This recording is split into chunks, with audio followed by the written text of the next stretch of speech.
host, Alan Schnorman. Mr. Schnorman is a distinguished trial attorney, author, and lecturer.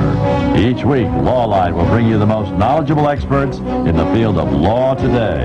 And now, we introduce our guests and our host, Alan Schnorman.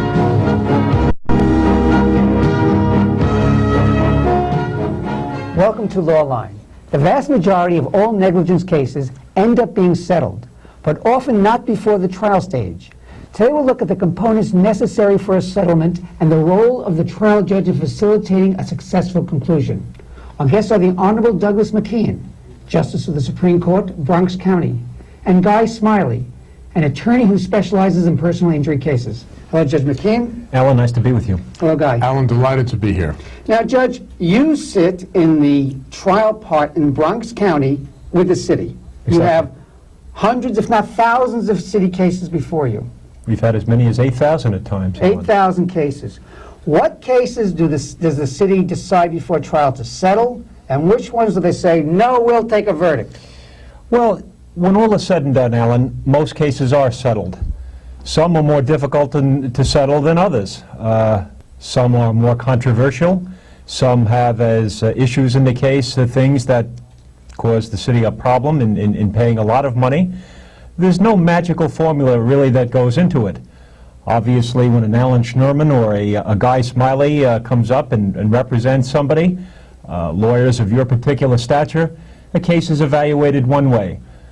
We have, for instance, cases that range from being a simple trip on a sidewalk where someone sprains an ankle to cases where a youngster is born in a municipal hospital and is profoundly brain damaged, and for which millions of dollars in compensation is sought.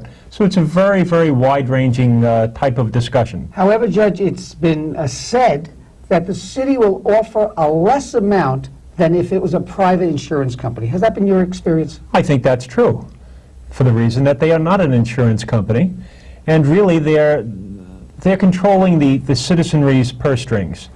Now, I know for those who perhaps represent litigants who are hurt in a personal injury type situation, that's a very often frustrating kind of a situation to deal with. But I think there's a flip side to the coin, Alan. I think the people who represent the city, those who make the decision as to how much to offer to settle a case or resolve a claim, really are looking toward how they'll be viewed by their fellow citizens in doing that. Now, Guy, I just read about you in the New York Times, and I turned on the TV and I saw you on CNN. You have just got a huge verdict in Brooklyn. I believe it was $1.7 million for a judge, a Supreme Court judge, a sitting judge, against the city of New York. That's right. This is typical, Alan, of, unfortunately, the city's attitude that they get towards certain cases. This is a case that, quite frankly, we could have settled for a lesser amount of money. Less than $1.7 million. Less than $1.7 million, exactly. But for many reasons, the city just refused to discuss settlement. They would not come to the bargaining table. And they said, we can't settle a case because this is a judge, and also because his wife happened to work for the city in the malpractice division of the city, defending the New York City Health At and one Hospitals time, she doesn't do it anymore. No, but her firm, she's now in private practice, and her firm does defense work for the city. So the city said, look, we have to wash our hands of this. We want the jury to place the value on this case. Well, of course, Guy, there was an added dynamic to that. Almost each and every day, one of our newspapers ran stories about this case. And from the point of view of reading those stories, one would feel somewhat restricted to try to settle a case based on what was written there.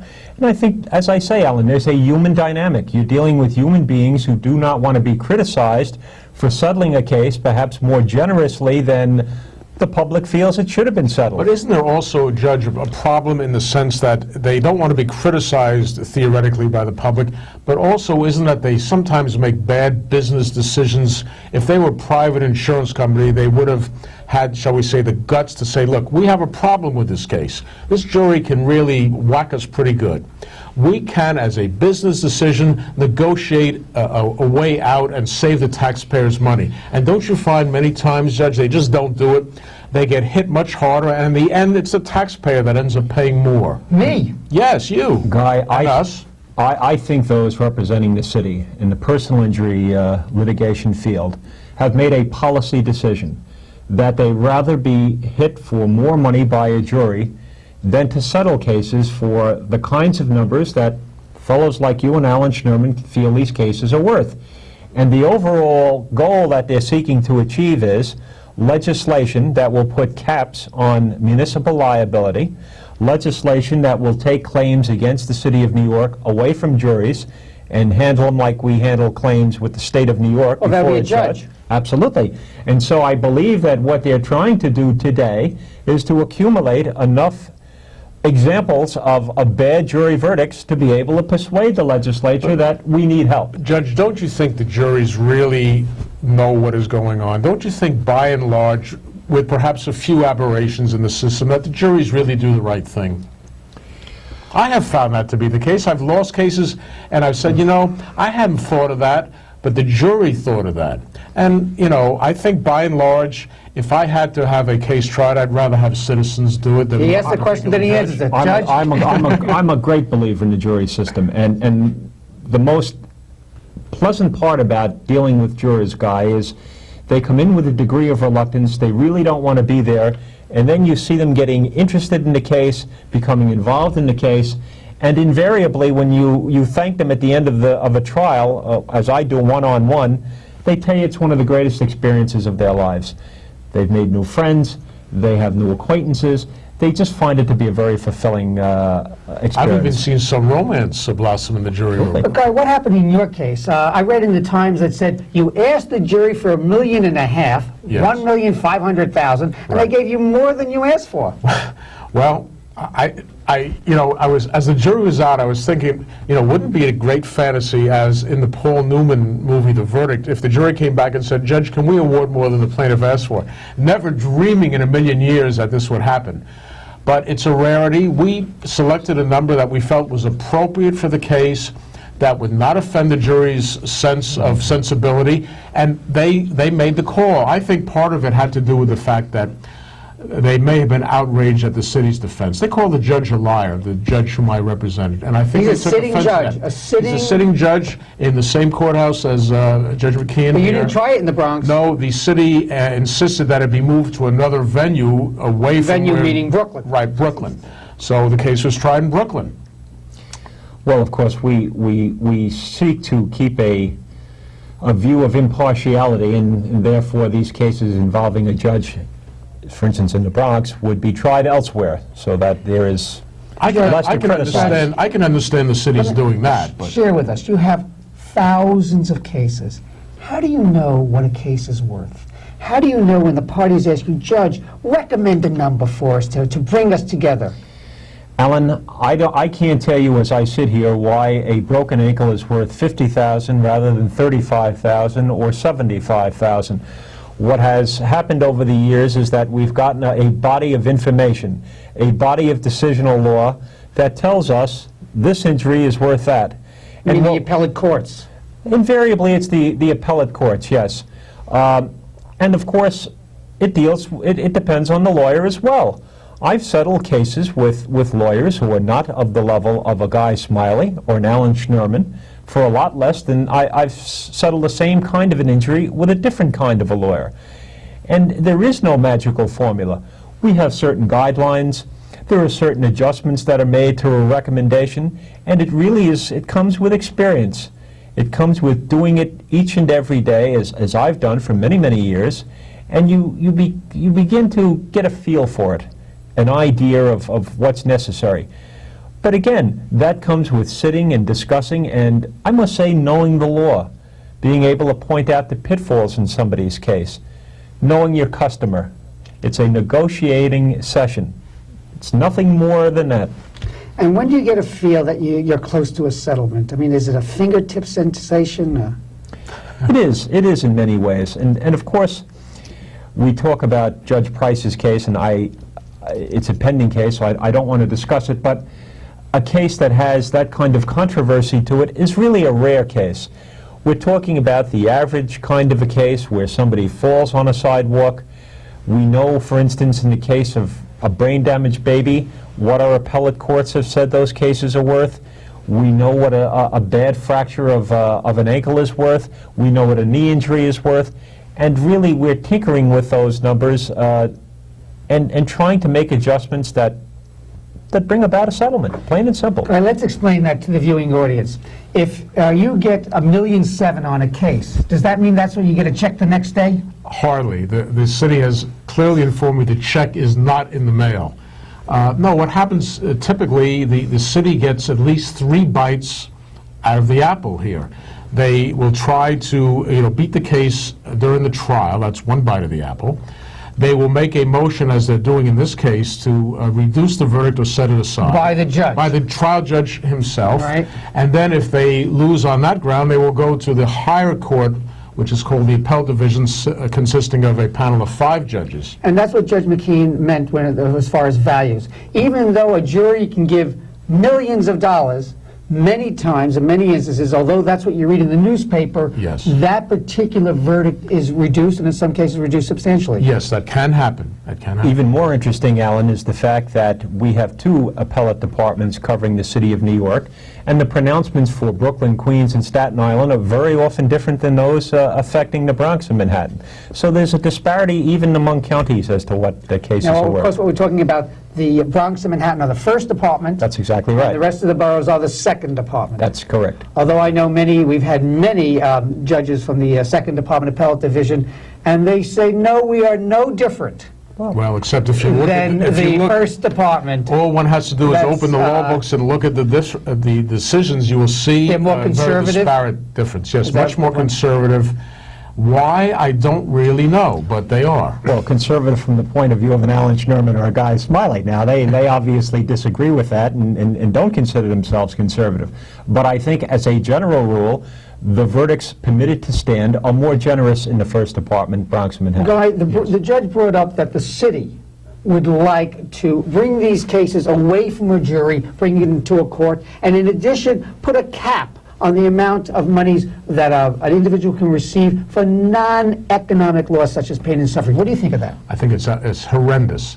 All you have to do, Alan, is sit and talk to some of the clients, as I know you have in your own practice, and hear the horror stories, the suffering they've gone through, and to think that the city could arbitrarily say, well, we don't care how much you're suffering, how destroyed your life has been through our negligence, we're putting a ceiling on it, period. I think that is an outrage. Judge, does there come a time in the settlement process of a case that you know what, this case has to mature a little? We have to take some testimony, we have to hear some of the witnesses, this is not the right time to settle the case. That's very often the case. And it's very often the case in a more serious situation where a lawyer for an injured plaintiff is seeking a substantial amount of money, and frankly, before somebody writes out a check in that amount, wants to have a little cover, Alan. They want to be able to say, listen, we started a trial, we try to make some dents into this plaintiff, we didn't do very well, and after doing that, we decided that the prudent course to take is to settle the case. So very often, you put somebody to their proof, you see how a certain type of a claimant or a certain kind of a case is going to be presented, and when you get a little bit of a flavor for it, very often then you decide that that's the right time to try to Of dispose course, of it. that can be a double-edged sword, Judge. If a defendant says, well, let's put the plaintiff to his proof, or her proof, and suddenly the case seems to be getting stronger and stronger, the defendant may now find itself in the position of not being able to settle for the number they would have earlier, because by putting the plaintiff to his or her proof, the case has now gotten to be better from the plaintiff's point of view. Well, there's another part to that too, Guy. I mean, outstanding trial lawyers of the type sitting at this table have many, many cases to try and are being called upon by various judges to try those cases. And if they can settle a case without having to get ready for trial and move on to the next one, you know, they're more apt to do that. But once they get down and get themselves ready and get into the courtroom and start that presenting process, very often, as Guy has pointed out, they see, hey, I have a great case here, and I'm going to let a jury price it. So that often happens as well. it does. Guy, we're going to take a break now, but right after the break, I'm going to say, when is the best time for you to settle a case? You're watching Lawline. Stay with us.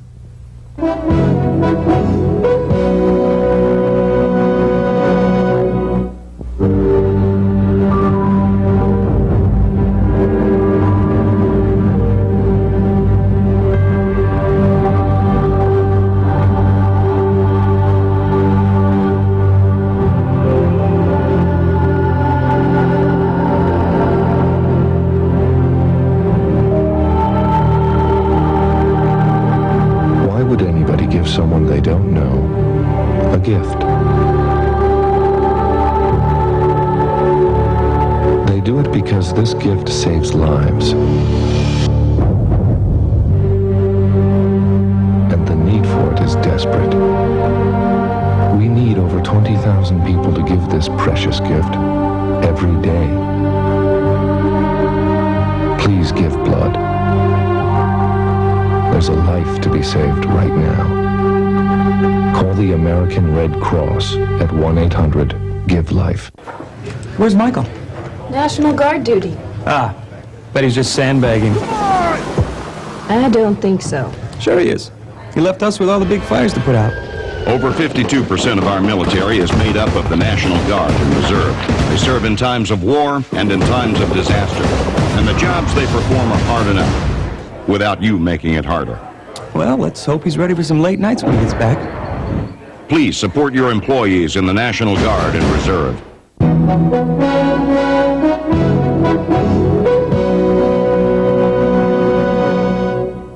Hello, you're watching Lawline. I'm Alan Schnorman, your host. Today we're talking about settling negligence cases. If you want to learn how to get the most for your negligence case, stay tuned. With us is Judge Douglas McKeon, Supreme Court Justice, Bronx County, and Guy Smiley, a noted personal injury attorney. Guy, right before the break, I had asked you, when is the best time to settle your case to get the most money for your client? Well, it varies due to many factors, of course. Dealing with the municipality, it may unfortunately happen only after you have 6 jurors seated in a box ready to render a verdict. You selected your jury. Yes, Then they come up with the money. jury. That Okay. seems to be the optimum time. And of course, that's become an issue of great criticism by our chief judge, who feels that the juries are being abused, that they're being impaneled, and this can take a good amount of time, though they've I can understand that. instituted measures to shorten the time period. And then they're questioned, and they're given the third degree, they're seated in a box, and then suddenly the case is settled. They feel, why couldn't you have done this before? And a lot of... The judge is shaking his head, yes. A lot of us are It's a questioning, why valid couldn't this criticism. have been done before? It's a valid criticism. Yeah, it's a valid But criticism. who controls when a case gets settled? Well, there are many factors. To a large extent, of course, the defendant does, because they're the ones that have the money, and they make the final determination. There are cases that are settled during phone calls before you even reach the courthouse stage. But primarily, when you're dealing with major cases, you have to be ready to, as they say, show the merchandise. You know, Alan, in fairness, the municipalities who are sued for these kind of claims today really are in a different situation than the ordinary citizen. For instance, I regularly and routinely deal with claims by inmates at Rikers Island. I mean, people who you wouldn't have over to your home for cocktails, who are making claims because they've been beaten up by another inmate, and frankly, there's a reluctance to sit down and pay these individuals a great deal of money. Now, very often we do resolve them and we do settle them. We have a more controversial type of a case when the municipality is involved, and really they're called upon to have responsibilities that the ordinary citizen doesn't have. We have an increase in police brutality type claims. As I was talking to Guy before we went on, we have thousands of cases of citizens tripping on the sidewalk. And so the city is being called upon to answer in damages for the kinds of things that the ordinary citizen or the ordinary business is not. Judge, let's discuss that. Police brutality has become to the forefront over the last number of years. I don't think you could pick up a newspaper in any 1 month without seeing some horrendous claim or actually matter. In fact, I just heard of a huge verdict received in Brooklyn. Yes. Multi-million-dollar verdict where a jury, at least this jury, felt that the police officer or officers shot this person without a basis and killed him. What do you really have to show on the part of the police department that they reach a level of brutality as opposed to doing their job? Well, regrettably, Alan, a lot of these cases have broken down on racial lines. With the Rodney King situation of several years ago, the O.J. Simpson case with the Furman tapes, regrettably, some in our community look upon police in a way that others do not. Some of our African American citizens are suspect of police work and police testimony.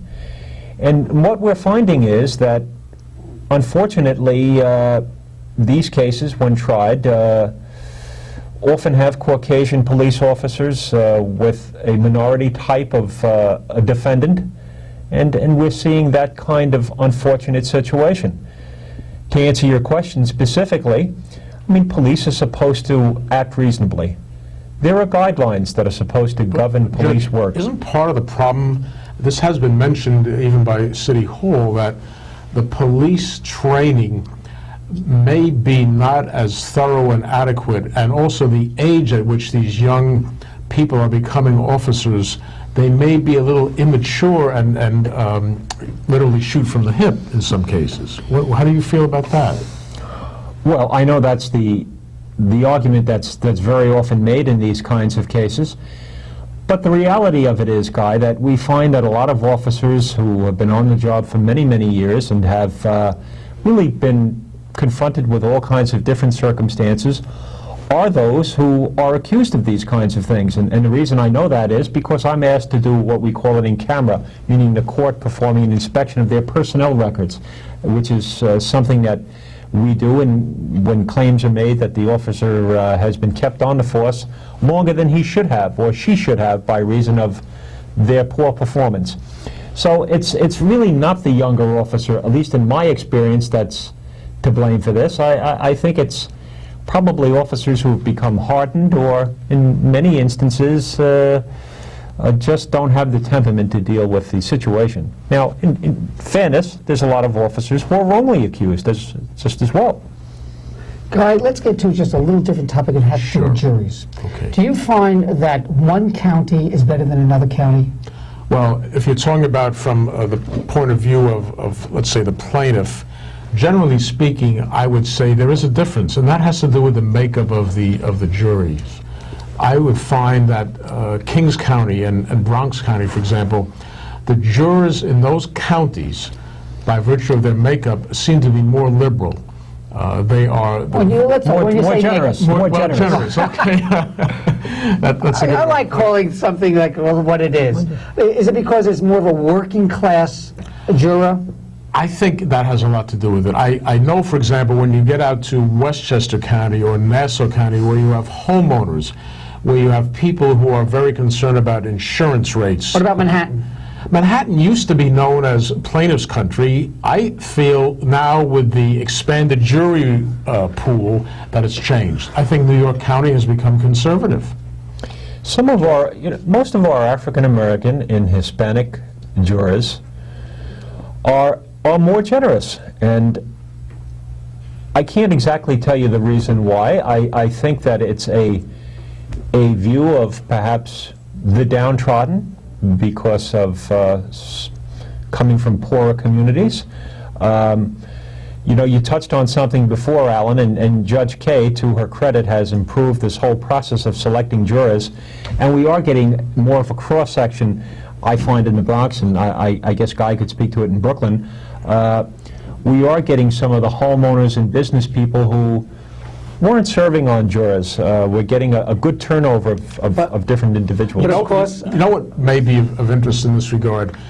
When you are in a jury, and I've said this to juries in summation because I truly believe it, I say to the juries, you have the power to right a terrible wrong. You may never have this power again, but collectively you do. And I think, especially with some of the more downtrodden, they exercise that power. It's a feeling of importance. And that's why the city is saying they want to take these cases away from jurors, Guy, because really the purpose for a jury award in the personal injury field is compensation. Yes, but if it's a wrong and they compensate it properly, and they have the feeling of power that they can accomplish something. Perhaps I said it in a way that didn't come out exactly as I meant it, but the power to do something to correct a wrong. Do you find that Manhattan juries really are not representative, are not a jury of your peers, of usually a working class client? Now it seems to be the case. Yes, you're getting lawyers on the jury, you're getting judges on the jury, you're getting doctors, dentists, people who used to be totally exempt. Investment bankers, Exactly. perhaps, Investment bankers. who are making hundreds of thousands of dollars That's a year. correct. And a good percentage of the people whom we represent are not in that socioeconomic status, unfortunately.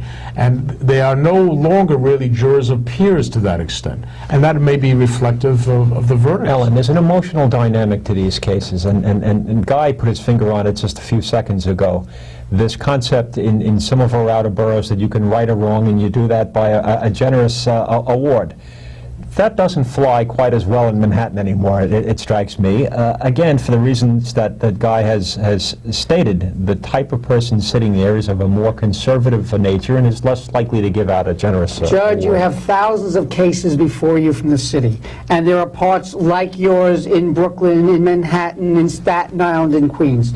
Do you have any suggestions on how to lessen these huge calendars, how to move cases quicker? Well, we've implemented any number of things, Alan, that the bar has praised. In fact, Guy and I were discussing something I've implemented in the Bronx, which is to treat these trip and fall sidewalk cases differently than the rest of the claims against the city. Maybe 30 to 40% of our caseload are these simple falls on sidewalks. And what we've done is we've set up special calendars to deal with those claims in an expeditious way. Very often these cases can be settled within 90 days after they come into the courthouse. And we're doing really amazing things on that category of case. Judge, what about what used to be known, and I guess it still exists theoretically, the early settlement unit in the city? In theory, this was supposed to be a way of getting the cases settled even before they reached your courtroom. A guy, allegedly the Corporation Counsel's office, which is the city lawyer, has aggressively pursued early settlement, so they tell us. My experience is that lawyers prefer to come up before a judge or prefer to come up before me and settle their case early on. Judge, I've heard numbers of cases being filed against the city every year in the tens of thousands. It's an amazing amount of cases, and it grows each and every year, and the amounts being paid to dispose of I those read cases one article grow. that they pay in excess of $250 million a year. That's exactly Well, right. Giuliani says there's an excess in the budget, a surplus of $1.3 billion. Guy, in the moment we have left, I read one article by Mayor Giuliani. His administration criticized your judge, Judge Price, who got the $1.7 million award by this jury, as being, he should know better, was the quote. That's an outrage, and the judge personally was offended by that. What does that mean, he should know better? He has the same constitutional right to bring a lawsuit if he's badly injured, severely injured through the city's negligence as anybody else. Since when do judges become second-class citizens? That's the inference of that remark by the mayor. And with that, thank you very much, Guy Smiley. Thank you very much, Judge McKeon, for one more time appearing on Lawline. Thank you, And Alan. as always, this is Alan Schnorman, and thank you for watching Lawline.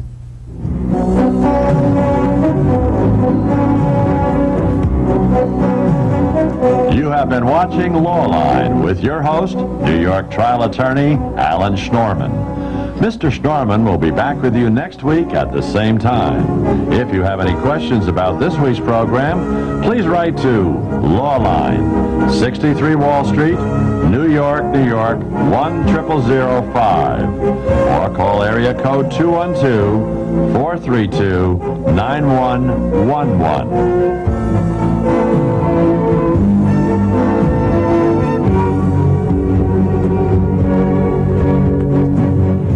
This program was made possible by the law firm of Zalman and Schnorman, whose practice is limited to personal injury and insurance law.